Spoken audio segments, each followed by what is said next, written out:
Student welcome back to my channel easy learning 100%। तो student आज मैं लेकर आ गई हूँ chapter number 5 the monkey and the log. Yes, this is a story about the monkey and a log. Okay, so let's start. Listen, read and enact. Once upon a time, certain workmen were busy building a temple when it was noon. Yes, okay, once upon a time, एक बार की बात है। certain workmen, कुछ workman थे।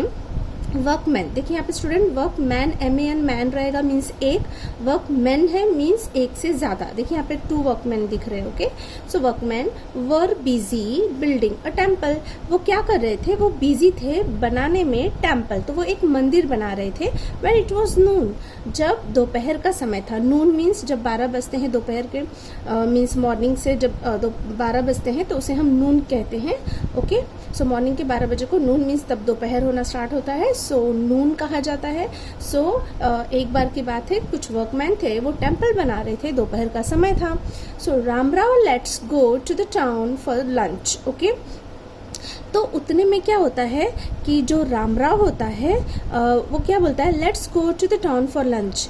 क्या बोलते हैं? चलो हम लोग चलते हैं लंच के लिए, बिकॉज दोपहर का समय हो चुका था। सो दोपहर के खाने को हम लंच कहते हैं। तो रामराव कहता है कि चलो हम लंच करके आते हैं। So okay Shyamrao, I just put a wedge here and come. तो वहां पे क्या होता है,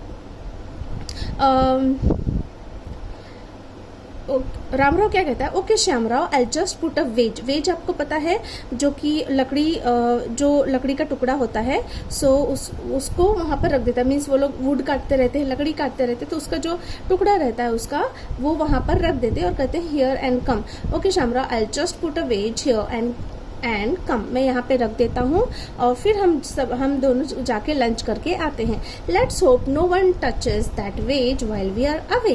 तो और क्या कहता है कि देखिए यहाँ पे ये लॉग है, जो मोटा लकड़ी का जो ट्रंक होता है ना स्टूडेंट, उस ट्रंक में ये देखिए उसको कटिंग की है, तो यहाँ पे वेजेस रख दिए हैं, दिख रहा है आपको?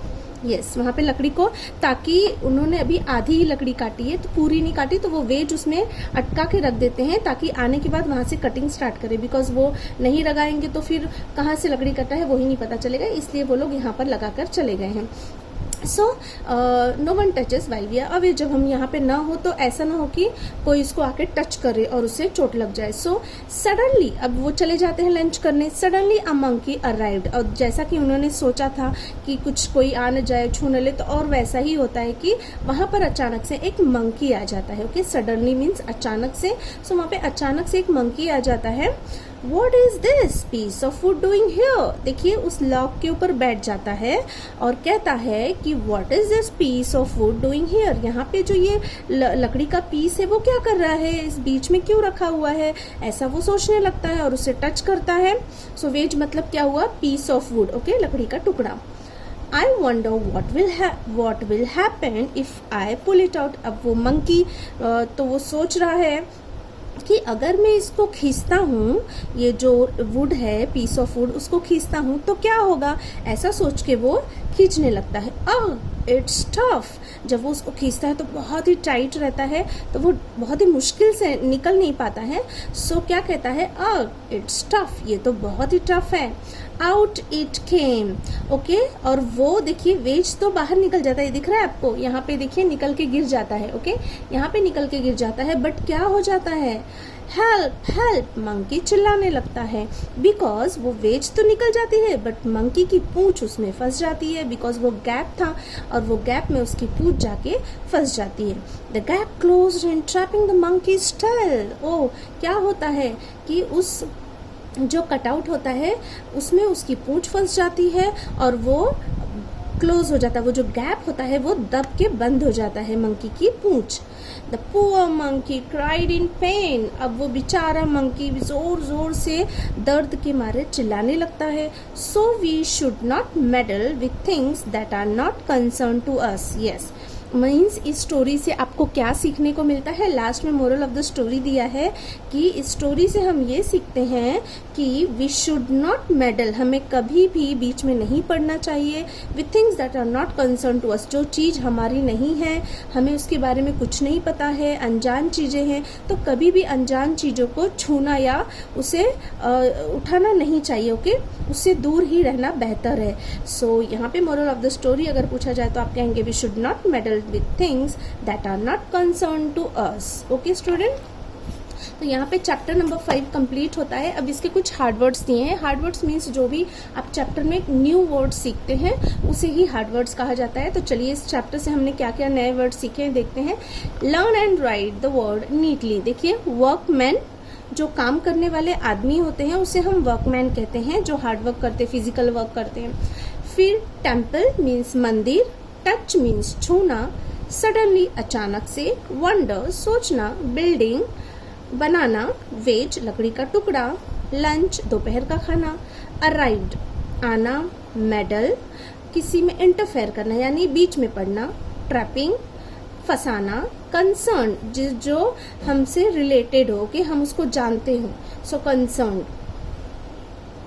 Then complete the following phrases. तो आपको ये हार्ड वर्ड लर्न करने हैं तो आपको नए नए वर्ड सीखने को मिलेंगे। अब ये लर्न करने के बाद आपको कहीं भी बीच में अगर आ जाए ये वर्ड, कभी भी, अब हम जो भी पढ़ाई करते हैं कहीं ना कहीं ये सारे वर्ड रिपीट होते हैं। सो हमें अगर इसका मीनिंग पता चल गया तो आगे चल के हमारी रीडिंग अच्छी हो जाएगी, आपको नॉलेज होगा इंग्लिश का। सो इसीलिए बोलती हूँ जो हार्ड वर्ड से स्टूडेंट वो लर्न करते जाइए, समझते जाइए उसकी मीनिंग।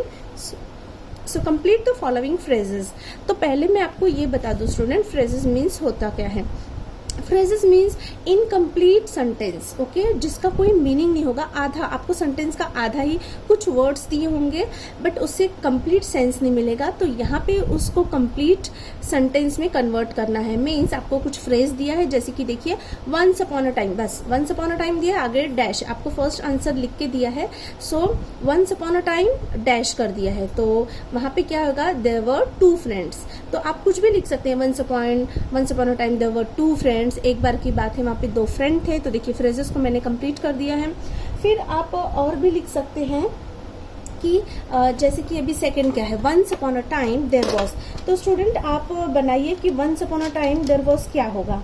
ओके, सो आप कुछ भी लिख सकते हैं, once upon a time there was a king, है ना। यहाँ पे देखिए स्टूडेंट वर था, वर हम एक से ज्यादा के लिए यूज करते हैं। लाइक यहाँ पे देखिए वर था ना, तो वर हम एक से ज्यादा के लिए यूज करते हैं। टू फ्रेंड्स थे इसलिए वर, अगर एक है तो हम वॉज यूज करेंगे। So once upon a time there was a king लिख सकते हैं, अ किंग। ओके, कि एक बार की बात है कि एक किंग वहां पे रहता था, तो देयर वॉज अ किंग आप लिख सकते हैं। फिर once upon a time there were, देखिए यहाँ पे देयर वर आया तो आप दो चीजें यूज कर सकते हैं। सो हम क्या लिख सकते हैं, once upon a time there were two brothers, क्या, टू ब्रदर्स, कि एक बार की बात है वहां पे दो भाई रहा करते थे। So brothers. I wonder means सोचना, I wonder there was, I wonder no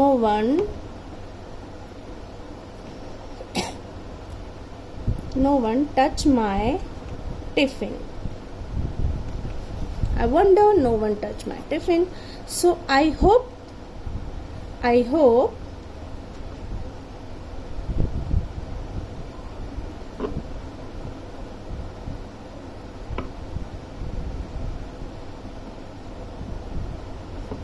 happy. Okay, I hope my sister was happy. Okay, मैं आशा करता हूँ कि मेरी जो बहन है वो खुश होगी।